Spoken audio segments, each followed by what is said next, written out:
ሰላም ጤና ይስጥልኝ።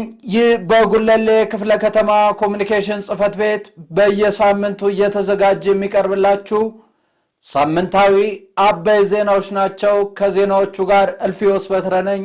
አብራችሁን ቆዩ። በጉለሌ ክፍለ ከተማ ጥምር የጸጥታ አካላት ህዝባዊ የሰላም ሰራዊት የሸገር ሲቲ ኢጀርሳ ጎሮ የጸጥታ አካላት በአንድ ማዕከል የጸጥታ ስምሪት ተሰጠ። በአንድ ማዕከል የስምሪት መርሃ ግብሩ ላይ የአዲስ አበባ ከተማ ሰላምና ጸጥታ አስተዳደር ቢሮ ኃላፊ ወይዘሮ ሊዲያ ግርማ እንደተናገሩት ሰላም የሁሉንም ትብብር የሚፈልግ ዋነኛ ጉዳይ መሆኑን ህዝባዊ የሰላም ሰራዊት አባላት አካባቢያቸውን በመጠበቅ በተግባር ውጤታማ የጸጥታ ስራ እየሰሩ እንደሆነ ገልጸው ይህንንም አጠናክሮ ማስቀጠል እንደሚያስፈልግ ገልጸዋል።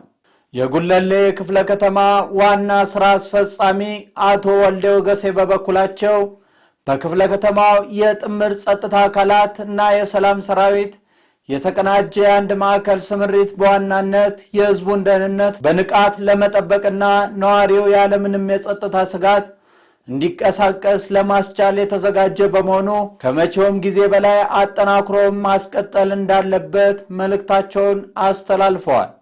በአንድ ማዕከል የሰላም ሰራዊት ስምሪት ላይ የከተማና የክፍለ ከተማ የወረዳ አመራሮች፣ የጸጥታ አካላት፣ የደንብ ማስከበር ኦፊሰሮች፣ የሸገር ሲቲ ሚሊሻዎች ተገኝተዋል። ለስምሪቱ ስኬታማነት የአዲስ አበባ ከተማ አስተዳደር ሰላምና ጸጥታ ቢሮ አስፈላጊውን የቁሳቁስና የግብዓት ስጦታ አበርክቷል። በጉለሌ ክፍለ ከተማ አስተዳደር በ2018 በጀት ዓመት በርካታ ሰው ተኮር የሆኑ ፕሮጀክቶች እየተከናወኑ ይገኛል። ከዚህም መካከል አንዱ በጉለሌ ክፍለ ከተማ የሚገኘው በጉርሰመሪታ ሳይት የሚገኘው G+4 የመስሪያ ቦታ ግንባታ ሲሆን በአጭር ጊዜ ተጠናቆ ለተጠቃሚዎች ባሳለፍነው ቀናት ተመርቆ ለአገልግሎት ክፍት ሆኗል። በዚህም ለበርካታ ሴቶችና ወጣቶች በተለያዩ ዘርፎች የሥራ ዕድል ይፈጥራል ተብሎ ይጠበቃል። በተመሳሳይ ዜና ሰውን ማዕከል ያደረጉ ለሰው ክብር ቅድሚያ የሚሰጡ ፈርጀ ብዙ የከተማዋን ፕሮጀክቶች ለታለመላቸው ግብ እያሳኩ ነው። ጉለሌ የተቀናጀ ልማት መንደር ምንም ገቢ የሌላቸውና የኑሮ ጫና የበረታባቸው በዚህም ለአስከፊ ሕይወት ተጋላጭ የነበሩ እናቶች በእንጀራ ማዕከል፣ የወተት ማዕከል፣ በምገባ ማዕከል ስራ ላይ እንዲሰማሩ በማድረግ የራሳቸውና የቤተሰቦቻቸውን ሕይወት መቀየር እንዲችሉ ማድረግ ተችሏል።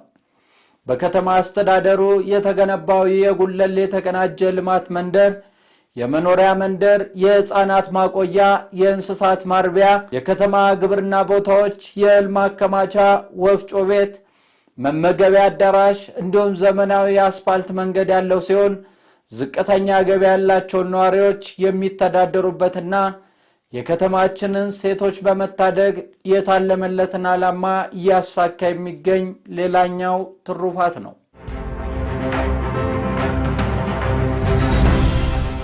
ለተስፋ ብርሃን የምገባ ማዕከላት ተጠቃሚዎች ለነበሩ 400 ነዋሪዎች መነሻ ካፒታልና የመስሪያ ቁሳቁስ በማሟላት ከተረጅነት ወደ ሥራ ዕድል ተጠቃሚነት እንዲሸጋገሩ ተደረጉ።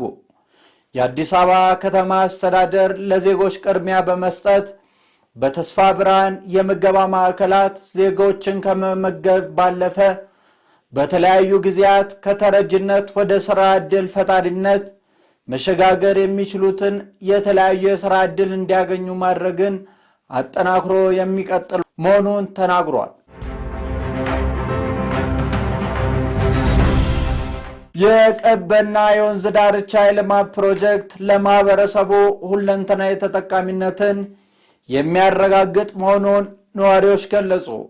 ከዚህ በፊት ከተለያዩ ቦታዎች የቆሸሸ ውሃና የሽንት ቤት ፍሳሽ በቀበና ወንዝ በመልቀቅ ለብዙ ዘመናት የመልካም አስተዳደር ጥያቄና ለነዋሪዎች የጤና ችግር እየፈጠረ የነበረበትን ሁኔታ በማስታወስ በአሁኑ ሰዓት እንደ ሀገር የቱሪዝም መስህብ በማድረግና ለወጣቱ የሥራ ዕድል ፈጠራና ለነዋሪው ምቹ አካባቢን በመፍጠር የማህበረሰቡን ሁለንተናዊ ተጠቃሚነት ያረጋገጠ መሆኑን የአካባቢው ወጣቶች ተናግረዋል።